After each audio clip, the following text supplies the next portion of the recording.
Praise the lord. దేవుని నామానికి మహిమ కలుగును గాక. మరొక వీడియోతో మేము ముందుకు రావడానికి ప్రభు కృప చూపుతున్నాడు.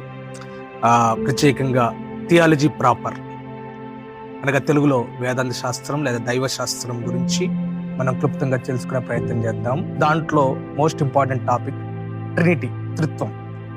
ఈ ట్రినిటీ లేదా త్రిత్వం గురించి బయట క్రిస్టియన్ సొసైటీ కావచ్చు, బయట రకరకాలుగా డిబేట్ జరుగుతున్నాయి, చాలా ఇష్యూస్ ఉంటా ఉన్నాయి. కాబట్టి స్క్రిప్చర్ బేస్డ్ గా మనం చూసినట్లయితే దేవుడు ఒక్కడా ముగ్గురా అనేది ప్రశ్న వచ్చినప్పుడు దేవుడు ఒక్కడే, కానీ ముగ్గురు వ్యక్తులుగా ఆయన బయలుపరుచుకున్నట్లు పరిశుద్ధ గ్రంథం స్పష్టంగా సెలవిస్తా ఉంది. ఆదికాండం 1:26-27 చూసినట్లయితే దేవుడు తన పోలిక చొప్పున అన్న మాట మనం వింటాము. ఆదియందు దేవుడు భూమి ఆకాశము సృజించును అని ఆదికాండం 1:1 చూస్తాం. అక్కడ ఉపయోగించిన మాట ఏంటంటే ఎలోహిం అన్న పదాన్ని మనం చూస్తాం. అంటే మాట ఒకటే కానీ దాంట్లో బహుళత్వం కనిపిస్తూ ఉంటుంది. ఇన్ ద సేమ్ వే ఇంకా ట్రినిటీ గురించి స్క్రిప్చర్స్ బైబుల్లో త్రిత్వం గురించి లేఖనాలు మన పరిశుద్ధ గ్రంథంలో చూడగలుగుతాం. ఎక్కడ అంటే మత్తయి సువార్త 4వ అధ్యాయంలో మనం చూసినట్లయితే ప్రభువైన యేసుక్రీస్తు వారు బాప్తిసం తీసుకొని నీటి ఒడ్డుకు వచ్చినప్పుడు పరిశుద్ధాత్మ పావురం వలె ఆయన మీద దిగి వచ్చాను అన్న మాట కనిపిస్తుంది. At the same time voice కూడా ఆకాశం నుండి వచ్చినట్లు మనకు కనిపిస్తుంది. ఏమని అంటే, ఇదిగో ఈయన నా ప్రియ కుమారుడు, ఈయన యందు నేను ఆనందించుచున్నాను అన్న మాట మనం వింటాం. కాబట్టి ఈ లేఖనాలు మనకేం తెలియజేస్తున్నాయి అంటే దేవుడు ఒక్కడే కానీ ముగ్గురు వ్యక్తులుగా బయలుపరుచుకున్నట్లు మనకు కనిపిస్తా ఉంది. అదే రీతిగా మనం చూసినట్లయితే మత్తయి సువార్త 28వ అధ్యాయంలో 18-20 మనం చూసినట్లయితే తండ్రి యొక్కయు కుమారుని యొక్కయు పరిశుద్ధాత్మ నామము అని ఉపయోగించారు. నామములు కాదు, నామము జాగ్రత్త అయితే మనకు కనిపిస్తుంది. నామము. కాబట్టి దేవుడు ఒక్కడే ముగ్గురు వ్యక్తులుగా ఆయన బయలుపరుచుకున్నాడు. ఆయన తండ్రి అనే దేవుడుగా, కుమారుడైన యేసుక్రీస్తుగా, పరిశుద్ధాత్మగా ఉన్నారు.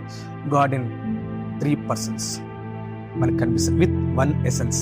ఆయన తత్వం, స్వభావం ఒకటేగా కనిపిస్తాం. దేవుని స్తోత్రం, హల్లెలూయా. టు బెటర్ అండర్స్టాండింగ్ మనం చూసినట్లయితే ఈ లోకంలో ఉన్న కొన్ని నాన్ లివింగ్ థింగ్స్ ఉపయోగించి కూడా మన ట్రినిటీ అర్థం చేసుకునే ప్రయత్నం చేద్దాం. ఫస్ట్ ఆఫ్ ఆల్ నేను ఈ వాటర్ని ఉపయోగించి చెప్పాలని మనకు అర్థం కావాలని చెప్తున్నాను, వేరే అని కాదు. ఈ వాటర్ని మనం చూసినట్లయితే డీప్ కోల్డ్ స్టోరేజ్లో పెడితే ఈ వాటర్ ఐస్ అయిపోతుంది కదా. అట్ ద సేమ్ టైం ఈ వాటర్ని బాగా హీట్ చేస్తే వేపర్ అయిపోతుంది. అంటే మనకి లిక్విడ్ స్టేట్ కనపడుతుంది, సాలిడ్ స్టేట్ కనపడుతుంది, గ్యాస్ స్టేట్ కనిపిస్తుంది. వాటర్ మాట చూడండి. అట్ ద సేమ్ టైం ఈ ఎగ్గుని తీసుకున్నట్లయితే పైన షెల్ కనిపిస్తుంది, లోపల దాని లిక్విడ్ కనపడుతుంటుంది. At the same time yellow yolk కనిపిస్తూ ఉంటుంది. అయినా మనం ఏమంటాం, దీన్ని కోడిగుడ్లు కోడిగుడ్డు అంటాం, కానీ దీంట్లో 3 states కనపడుతుంది.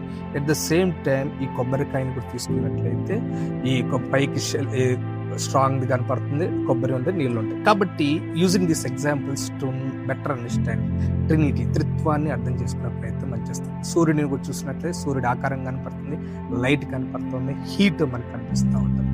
అయితే ఈ త్రియేక దేవుడు మరి చూసినట్లయితే బైబిల్ ఏం చెప్తుందంటే, త్రియేక తండ్రి అయిన దేవుడు దేవుడే, కుమారుడైన యేసుక్రీస్తు వారు దేవుడే, పరిశుద్ధాత్మ దేవుడే. వారు మరి దేవుడు ఆ ముగ్గురు ఒక్కటే, మరి వాళ్ళ నిరంతరం ఉంటారు, ఎవర్లాస్టింగ్. ముగ్గురు కూడా ఒక్కటే, ఈక్వల్, దే ఆర్ ఈక్వల్. కాబట్టి ఎందుకు ఈ ట్రినిటీ అంటే మానవుని రక్షించడానికి. పరిశుద్ధ గ్రంథంలో చూసినట్లయితే మానవుడు పాపను పడిపోయినప్పుడు తండ్రి అయిన దేవుడు కుమారుని పంపించాడు, సిలువలో రక్తం కాచి చనిపోయి తిరిగి లేచాడు. కుమారుడైన యేసుక్రీస్తు వారు పరిశుద్ధాత్మని ఈ లోకాన్ని మన కొరకు పంపించాడు, మనల్ని ఆయన రాకడ కొరకు సిద్ధపరచడానికి. కాబట్టి త్రిత్వము ఉన్నది. మన దేవుడు ఒక్క దేవుడే, ముగ్గురు వ్యక్తులుగా ఆయన బలపరుచుకున్నాడు. దేవుడి మాటలు దీవించి ఆశ్రయించును గాక. ఆమేన్. God bless you.